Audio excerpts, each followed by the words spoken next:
Pemirsa, Helmi Yohanes dari VOA Indonesia akan melaporkan sejumlah berita aktual dari Washington DC, Amerika Serikat. Ya, Sheryl dan pemirsa, kembali tim VOA Indonesia bergabung dari Washington DC dengan berita-berita seputar pemilihan presiden di Amerika.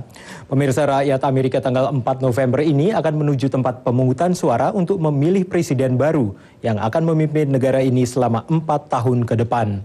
Sehari sebelum pemilihan, yakni hari Senin ini waktu setempat, kedua calon presiden Barack Obama dan John McCain melakukan kampanye secara gencar di beberapa negara bagian yang mungkin bisa menjadi penentu hasil pemilihan ini. Sudah cukup lama sejak John McCain dan Barack Obama secara resmi memulai pencalonan sebagai presiden.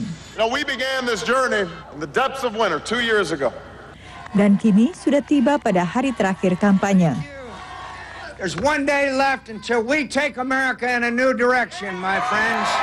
McCain memulainya dengan kampanye tengah malam di Miami. McCain melakukan kampanye terakhir secara maraton di 7 negara bagian, termasuk Florida dan Pennsylvania di timur, dan Nevada dan Arizona di barat. Senator Obama is running to spread the wealth. I'm running to create more wealth. Obama melakukan kampanye hari terakhirnya di negara bagian Florida, North Carolina, dan Virginia yang dicoba direbutnya dari kubu Partai Republik. Di Ohio, Obama tampil bersama Bruce Springsteen dan menjanjikan pemotongan pajak bagi kelas menengah. How many people are making less than $250,000 a year? Raise your hand. Bruce, don't raise your hand now. Banyak pemilih yakin Obama lebih mampu dari McCain untuk memulihkan perekonomian dan ini menjadi isu utama. Mr. President, I have a question for you.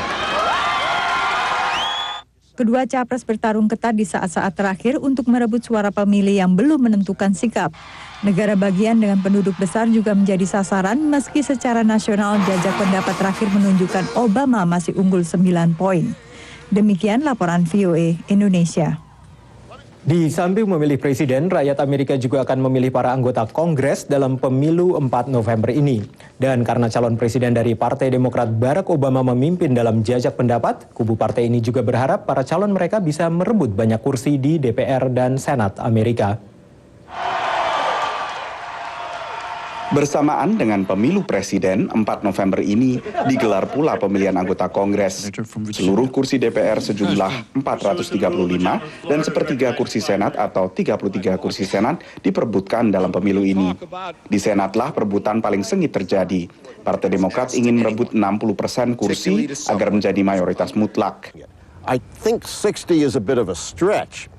But I think 57 and 58 for the Democrats is not a bit of a stretch, and that'll be enough. It's not an absolute 60, but there are enough moderate Republicans like Senator Susan Collins of Maine, Senator Arlen Specter of Pennsylvania, who could be peeled off and are not going to just vote the Republican line.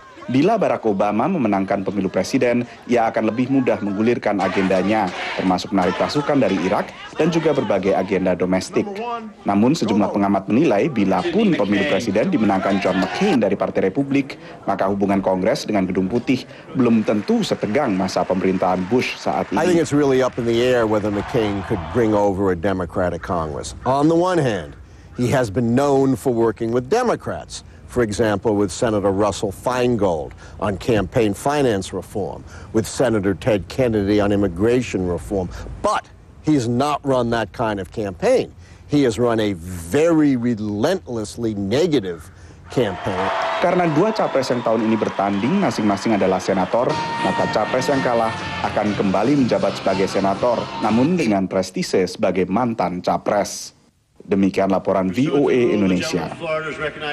Dan itu dulu laporan VOA saat ini. Saya akan kembali sekitar pukul 5.30 nanti dengan laporan penutupan pasar di Bursa Wall Street. Saya Helmi Yohanes dan tim VOA Indonesia di Washington. Kini kita kembali dulu ke Sheryl di tim Metro Pagi Jakarta. Jelajahi cara baru mendapatkan informasi. Download Metro TV Extend sekarang.